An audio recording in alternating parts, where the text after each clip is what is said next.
Welcome students. आज हम लोग पढ़ने वाले हैं एक बहुत ही शिक्षाप्रद और प्रेरणादायक कविता जिसका नाम है हम सब सुमन एक उपवन के। इस कविता के रचनाकार हैं श्री द्वारिका प्रसाद माहेश्वरी। श्री द्वारिका प्रसाद माहेश्वरी जी का जन्म 1 दिसंबर 1916 ईस्वी को और उनकी मृत्यु 21 अगस्त 1998 ईस्वी को हुई। द्वारिका प्रसाद माहेश्वरी जी हिंदी के महान साहित्यकार थे। उनका जन्म आगरा जिला के रोहता गांव में हुआ था। उन्होंने बाल साहित्य पर 26 पुस्तकें लिखी। उन्होंने आगरा को अपना काव्य क्षेत्र बनाया और केंद्रीय हिंदी संस्थान को वह एक तीर्थ स्थल मानते थे। इसमें प्रायः भारतीय और विदेशी हिंदी छात्रों को हिंदी भाषा और साहित्य का ज्ञान दिलाने में माहेश्वरी जी का योगदान हमेशा याद किया जाएगा। प्रस्तुत कविता हम सब सुमन एक उपवन के उनका एक लोकप्रिय बाल गीत है और इस कविता के माध्यम से कवि हमें फूलों के जीवन से प्रेरणा लेकर एकता के सूत्र में बंधने का संदेश देते हैं। तो आइए इस सुंदर कविता का आनंद लेते हैं। इस वीडियो को अंत तक देखें और लाइक करना न भूलें। नए हैं तो इस चैनल को सब्सक्राइब कर दें और बेल आइकन को प्रेस करें ताकि सभी वीडियोज़ की नोटिफिकेशन आप तक सबसे पहले पहुंचे।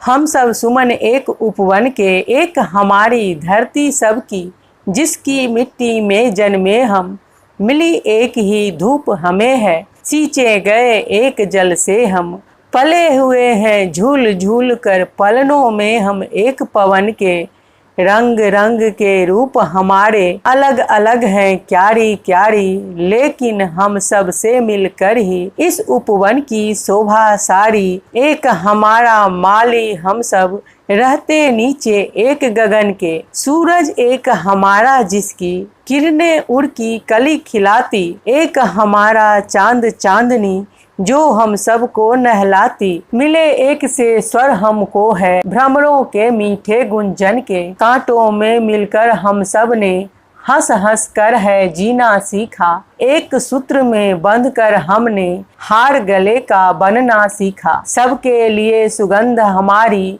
हम श्रृंगार धनी निर्धन के। सुमन मतलब फूल, उर मतलब हृदय, भ्रमर मतलब भौरा और निर्धन मतलब गरीब, सूत्र मतलब धागा, सुगंध मतलब खुशबू, श्रृंगार मतलब सजना संवरना, उपवन मतलब बगीचा और गगन मतलब आकाश। इस कविता में कवि ने सुमन शब्द का उपयोग मनुष्य के लिए और उपवन यानी बगीचे का उपयोग धरती के लिए किया है। इस कविता के माध्यम से कवि कहते हैं कि हम सब इस धरती माँ के संतान हैं, यानी इस धरती रूपी बगिया के फूल हैं और एक ही मिट्टी में हम सब का जन्म हुआ है। हम सबको एक ही धूप मिली है, यानी एक ही सूरज की रोशनी मिली है और एक ही पानी से, एक ही जल से हम सब सींचे गए हैं। एक ही हवा के झोंकों ने हम सबको झूला झुलाया है। भले ही हम रंग बिरंग के हैं, यानी फूलों की तरह हमारा रूप भी, रंग भी अलग अलग है, हम अलग अलग जाति और धर्म के हैं, लेकिन हम सबसे मिलकर ही इस उपवन की शोभा सारी। भले ही हमारा जाति धर्म रंग रूप अलग अलग है, लेकिन हम सबसे मिलकर इस धरती माँ की शोभा है। एक हमारा माली हम सब, यानी हम सभी का माली एक ईश्वर है और एक ही गगन के नीचे हम सभी रहते हैं। एक हमारा सूरज जिसकी किरणें उड़ की कली खिलाती, एक हमारा चांद चांदनी जो हम सबको नहलाती। कवि कहते हैं एक ही सूरज की रोशनी हम सबको मिली है और जिस प्रकार सूरज की किरणें यानी रोशनी कलियों पर पड़ती है तो कलियों का उर यानी हृदय खिल जाता है, अर्थात कली खिलकर फूल बन जाता है। उसी प्रकार हम सबको भी एक ही सूरज की रोशनी मिली है, एक ही चांद की चांदनी हम सबको मिली है। हम सभी को एक ही स्वर मिले हैं, यानी भ्रमरों के मीठे गुंजन के, अर्थात भौरों के मीठे स्वर का आनंद हम सबको एक ही समान मिला हुआ है। कांटों में मिलकर हम सब ने हंस हंस कर है जीना सीखा। इन पंक्तियों में कवि कहते हैं कि लाख मुसीबत आने पर भी हम सब ने एक साथ मिलजुल कर रहना सीखा और मुसीबत के समय भी हंस हंस कर एक साथ मिलकर हम लोगों ने जीना सीखा है।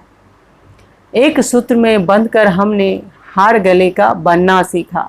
इस पंक्ति में कवि कहते हैं कि जिस प्रकार रंग बिरंगे फूल अपने सारे भेदभाव भूलकर एक सूत्र में, एक धागे में बंधकर गले का हार बनते हैं, उसी प्रकार हम सब भी अलग अलग रंग रूप और जाति धर्म के होते हुए भी एकता के सूत्र में बंधकर मुसीबत के समय में सब साथ रहते हैं। हम सब जिस प्रकार फूल की सुगंध सबके लिए होती है, उसी प्रकार हम सब भी एक दूसरे के लिए हैं, चाहे वो धनी हो या निर्धन हो। सभी प्रकार के मनुष्य मिलजुल कर इस धरती पे रहते हैं और मुसीबतों का एक साथ मिलकर मुकाबला करते हैं। इस प्रकार इस कविता के माध्यम से कवि कहना चाहते हैं कि जिस प्रकार फूलों का जीवन दूसरों के लिए समर्पित है, उसी प्रकार हम सबका जीवन भी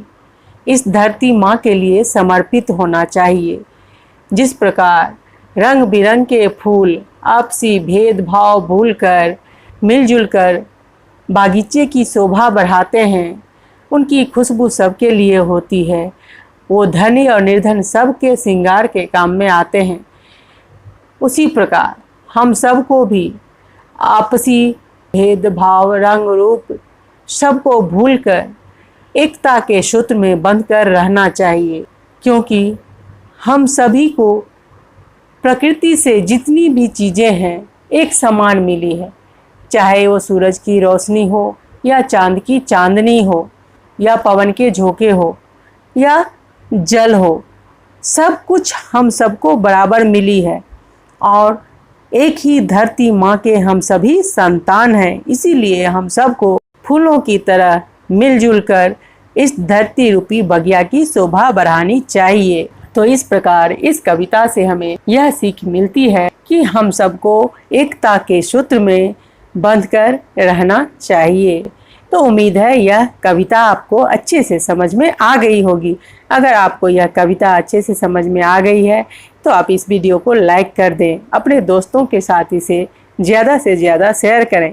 साथ ही अगर आप इस चैनल पर नए हैं तो इस चैनल को सब्सक्राइब कर लें, बेल आइकन को प्रेस कर दें ताकि आने वाली सभी वीडियोज़ की नोटिफिकेशन आपको सबसे पहले मिले।